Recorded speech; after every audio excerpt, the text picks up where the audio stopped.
आशा कार्यकर्ताओं के लिए कुछ खास होने जा रहा है क्या? क्या अब आप लोगों का मानदेय फिक्स होने की बात चल रही है? क्या वास्तव में सरकार ने इस पे मन बना लिया है? क्या बैकग्राउंड में यानी पर्दे के पीछे यूँ कहा जाए कि आशा कार्यकर्ताओं के लिए अब कार्य की रफ्तार काफ़ी तेज हो चुकी है और इसमें सबसे बड़ा योगदान क्या शशि यादव जी का भी है?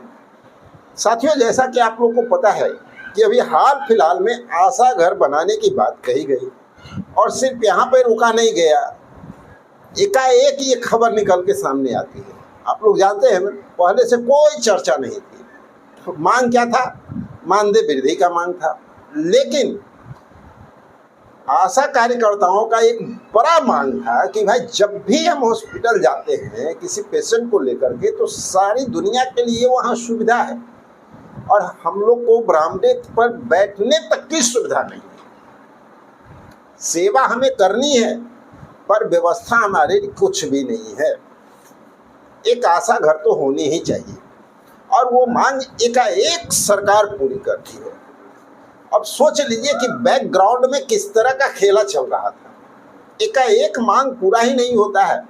31 तारीख तक अल्टीमेटम दे दिया जाता है, 31 तारीख तक सब जगह बना भी देना है। तो क्या वास्तव में इतना ही तक आशा कार्यकर्ताओं का काम हो जाएगा, या इनका फिक्स मानदेय की जो बातें चल रही है, जो रेगुलर सरकार पे दबाव बनता जा रहा है? और दूसरी ओर आप लोग देखते होंगे, एक बार नहीं कई बार आपने देखा होगा, हमारे शशि यादव जी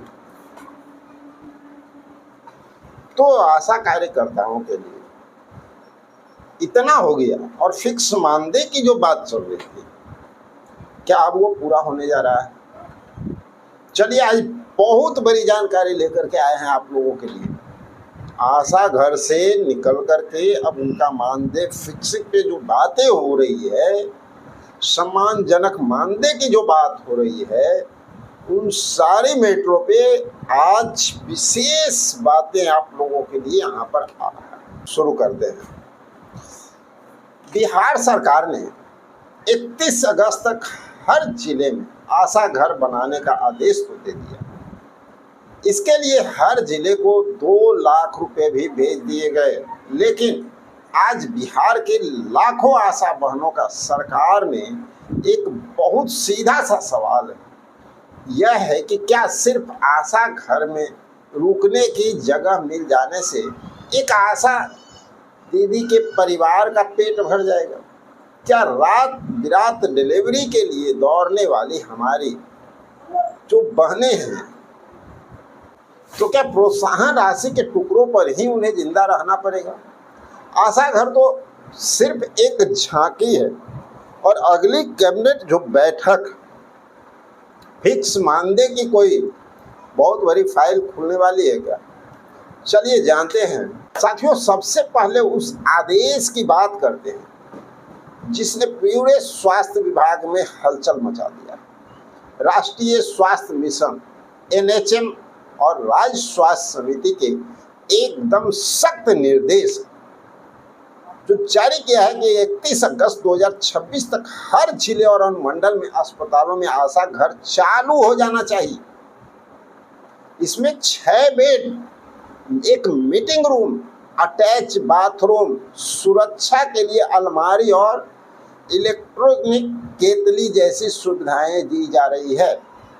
अब जरा तर्कीय होकर सोचिए, जो सरकार सालों तक आशा बहनों को अस्पताल के बरामदे में जमीन पर बैठाती थी, वो अचानक 31 अगस्त का अल्टीमेटम क्यों दे रही है?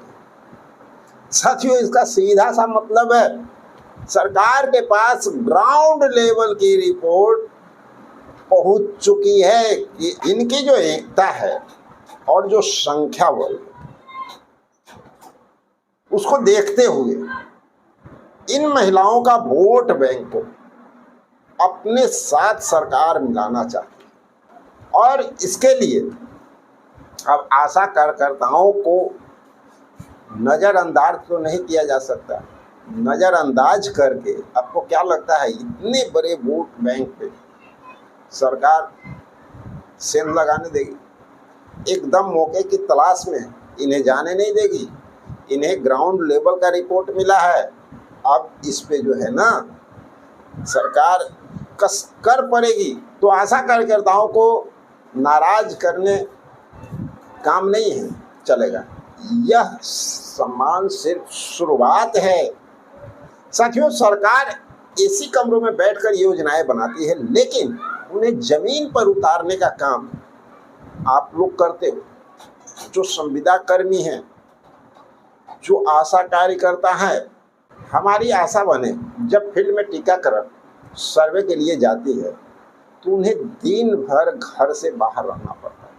कई बार मोबाइल की बैटरी डिस्चार्ज होती है, जिससे इमरजेंसी में संपर्क भी टूट जाता है, या अचानक बारिश आ जाने के आपकी इसी फील्ड ड्यूटी को आसान बनाने के लिए मैंने एक बहुत ही शानदार क्वालिटी का वाटरप्रूफ रेनकोट और लंबे समय तक चलने वाला एक पावर बैंक इस वीडियो में टैग कर दिया।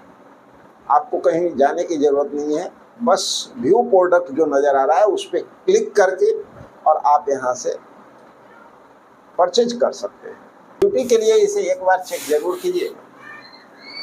चलिए अब आते हैं उस मुद्दे पर जिसका आप सभी को बेसब्री से इंतजार है, फिक्स मानदेय।